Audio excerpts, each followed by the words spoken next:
Hi. നിങ്ങളിൽ പലരും പ്രതികരിക്കേണ്ട സമയത്ത് പ്രതികരിക്കാതെ മിണ്ടാതെ ഇരിക്കുന്നത് കണ്ടിട്ടില്ലേ? ഒന്ന് മറുത്ത് പറഞ്ഞാൽ മാറ്റങ്ങൾ വരാവുന്ന പലതിലും നമ്മുടെ മൗനം കൊണ്ട് കുളമായി പോകുന്ന പല അവസരങ്ങളും ഉണ്ടായിട്ടില്ലേ?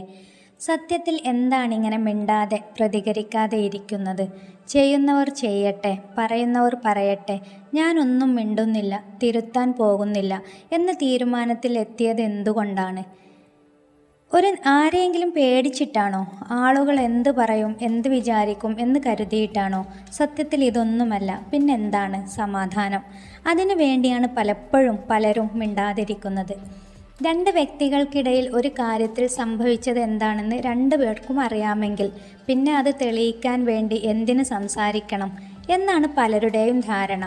എന്നാൽ പലപ്പോഴും സമാധാനത്തിനു വേണ്ടി മിണ്ടാതിരുന്നാൽ അവിടെ കുറ്റക്കാരാക്കപ്പെടും. എല്ലാ കുറ്റങ്ങളും പ്രശ്നങ്ങളും കൊണ്ടുവന്ന് ചാർത്താൻ എളുപ്പമായിരിക്കും. ഒരുപക്ഷെ പ്രതി അവരാണെങ്കിൽ പോലും മൗനം പാലിച്ചതിൻ്റെ പേരിൽ നിങ്ങൾക്കെതിരെ അവർ വാദമുന്നയിച്ചു കൊണ്ടേയിരിക്കും. പിന്നെ ചിലർ മിണ്ടാതിരുന്നാൽ അവർ അഹങ്കാരമുള്ളവർ എന്ന് മുദ്ര വെക്കും. അവൾ അല്ലെങ്കിൽ അവൻ കണ്ടില്ലേ, ഇത്ര നേരം ഞാനിവിടെ ഇരുന്ന് തൊണ്ട പൊട്ടിച്ചിട്ടും അവനൊരു മറുപടിയും പറയാനില്ല. അഹങ്കാരിക്ക് കയ്യും കാലും മുളച്ചവൻ അല്ലെങ്കിൽ മുളച്ചവൾ എന്നൊക്കെ പറയും. എന്നാൽ ഇതൊക്കെ കേൾക്കുന്നവരുടെ ഉള്ളിലും സങ്കടവും ദേഷ്യവും സഹതാപവും ഒക്കെ കൂടിക്കലർന്ന ഒരു തരം വികാരമുണ്ടാവും. അവർ മിണ്ടാതിരിക്കുന്നത് നിങ്ങളോടുള്ള ദേഷ്യം കാരണമായിരിക്കില്ല, ഉള്ളിലെ സങ്കടങ്ങൾ കൊണ്ടുമാവാം. എത്ര പറഞ്ഞിട്ടും മാറ്റമൊന്നുമില്ലെങ്കിൽ ഇനിയും അതിനു വേണ്ടി ശബ്ദിക്കാൻ അവരുടെ മനസ്സ് അനുവദിക്കുന്നുണ്ടാവില്ല. അവരോട് പറയാൻ, ആരോട് പറയാൻ, അല്ലെങ്കിൽ ആര് കേൾക്കാൻ എന്നൊരു ചിന്താഗതി വന്നതാണ് ഈ മൗനത്തിന് കാരണം. കൂടെയുണ്ടാകണം എന്നുള്ളവരാണ് അധികവും പരാതിയും പരിഭവങ്ങളും പറയുന്നത്.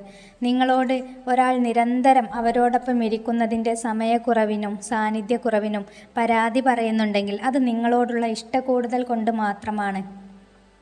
ഒരിടത്ത് നിങ്ങൾക്ക് ഒരു അർഹതയുമില്ലെങ്കിൽ, ആത്മാർത്ഥമായിട്ട് സ്നേഹിച്ചിട്ടും അവരുടെ ഇഷ്ടത്തിനൊത്താണ് അവർ നീങ്ങുന്നതെങ്കിൽ, നിങ്ങൾക്കൊരു വാല്യൂവും തരുന്നില്ലെങ്കിൽ, നിങ്ങളെ അവർ ഒരു ടൈം പാസിനാണ് കൊണ്ടു നടക്കുന്നതെങ്കിൽ, അല്ലെങ്കിൽ അവർ കാരണം നിങ്ങളുടെ സമയവും ക്യാഷും ആത്മാഭിമാനവും ഒക്കെ നഷ്ടപ്പെടുന്നുണ്ടെങ്കിൽ ഒരിക്കലും ആ ബന്ധങ്ങൾ നിങ്ങൾക്ക് സേഫ് അല്ല.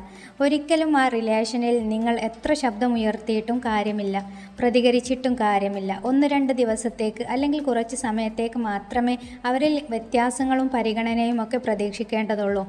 ഈ റിലേഷൻഷിപ്പിൽ അവർക്ക് ആത്മാർത്ഥതയില്ലാത്തതാണ് അവർ പിന്നെയും പിന്നെയും പഴയ പടിയിലേക്ക് തന്നെ മാറുന്നതിന് കാരണം. ഇങ്ങനെയുള്ള ഇടങ്ങളിൽ നിന്ന് വലിയ ഒച്ചപ്പാടുണ്ടാക്കാതെ നിശബ്ദമായി പടിയിറങ്ങുകയാണ് വേണ്ടത്. കാരണം നിങ്ങൾ അതിൽ തന്നെ തുടരുന്ന പക്ഷം വേണ്ടിയിരുന്നില്ല, വേണ്ടായിരുന്നു എന്നൊക്കെ പലവട്ടം തോന്നിപ്പിക്കുന്ന അവസരങ്ങൾ വന്നുകൊണ്ടേയിരിക്കും. ഇവിടെ ധൈര്യമായി വേണ്ട എന്ന് തന്നെ തീരുമാനിക്കുക. ഇവിടെ നിസ്സഹായത നിങ്ങളെ കീഴ്പ്പെടുത്താതിരിക്കാൻ ശ്രദ്ധിക്കുക. പലർക്കും അത് ബുദ്ധിമുട്ടാകും. തലച്ചോറ് പറയും, എന്നാലും മനസ്സ് കൃത്യമായി അതിന് സമ്മതിക്കില്ല. പലരും ആർക്ക് വേണ്ടിയെന്നോ എന്തിനു വേണ്ടിയെന്നോ എന്നുപോലും തിരിച്ചറിയാതെ ജീവിക്കുന്നവരാണ്. വിട്ടുകളയണം ഇതൊക്കെ. നമുക്ക് നമ്മളെ തിരിച്ചു പിടിക്കണ്ടേ? അതിനു വേണ്ടിയെങ്കിലും ഒന്ന് മാറി ചിന്തിച്ചേ മതിയാകൂ. ഒരു മാറ്റവും ഇല്ലാത്തിടത്ത് നിങ്ങൾ ചെറുതായൊന്ന് മാറി നോക്കൂ. നമ്മൾ പ്രതീക്ഷിക്കുന്നതിലും വലിയ വലിയ മാറ്റങ്ങൾ നമുക്കവിടെ കാണാൻ തുടങ്ങും. By motivation Malayalam.